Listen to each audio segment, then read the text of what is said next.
हिजाब और हिजाब की हिमायत को लेकर योगी ने बोला और खुलकर बोला, लेकिन यूपी इलेक्शन का यह हिजाब कनेक्शन यहीं खत्म नहीं होता। यूपी चुनाव में मतदान का दूसरा दौर शुरू हुआ तो जगह जगह हिजाब के नाम पर बुर्के वाली वोट करती नजर आई। कैसे बुर्का और हिजाब बना मतदान में मुद्दा और बुर्के वाली वोटिंग पर क्यों की गई चुनाव आयोग में शिकायत, बता रही है कट टू कट की ये ग्राउंड जीरो से पॉलिटिकल रिपोर्ट।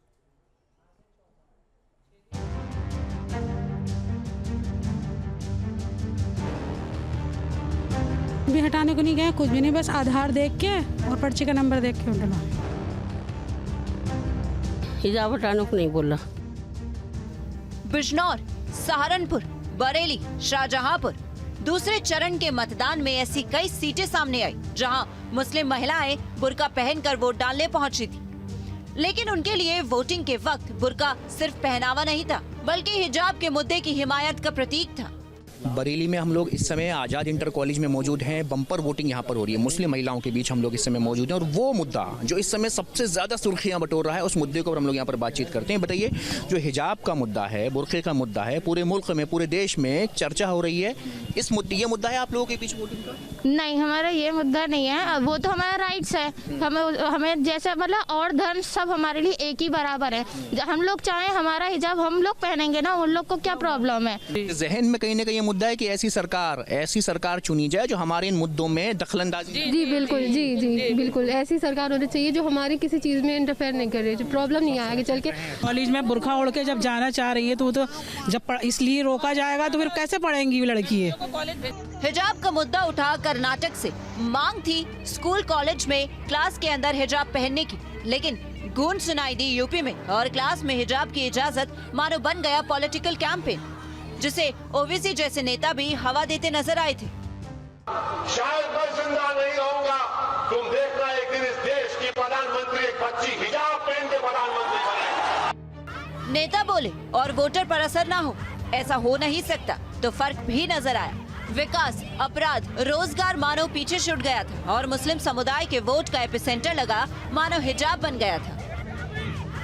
सुबह सवेरे से ही सहारनपुर जनपद की जो 7 विधानसभा सीटें हैं वहां पर महिलाएं बढ़ चढ़कर हिस्सा ले रही हैं और लगातार वो वोटिंग कर रही हैं। इस वक्त हम मौजूद हैं सहारनपुर की नकुड़ विधानसभा के एक पोलिंग बूथ पर, जहां पर आप देख सकते हैं कि महिलाएं यहां पर आई हैं और वो लाइनों में यहां पर लगी हैं और अपनी बारी का इंतजार कर रही हैं। हिजाब तो सबको अपना, कोई भी कुछ भी पहन सकता है, ये तो आज़ाद इंडिया है, इसमें तो कोई किसी को हिजाब पहनने से, रोकने से, किसी चीज से नहीं रोक सकता। मसला चुनावी हो उठा था। ग्राउंड पर न्यूज नेशन रिपोर्टर्स की कवरेज के दौरान कुछ ऐसे मामले भी सामने आए जहां मुस्लिम महिलाओं का सिर्फ आईडी कार्ड देखा गया। हिजाब या बुर्का हटाकर चेहरे की चेकिंग नहीं की गई। बिजनौर और शाहजहांपुर से इस किस्म की वोटिंग को लेकर आवाजें उठी। चूँकि चेहरे और वोटर आईडी कार्ड का मिलान नियम है और इसका पालन न होने के आरोप लगे तो बीजेपी ने सीधा चुनाव आयोग का रुख किया और दायर कर दी शिकायत।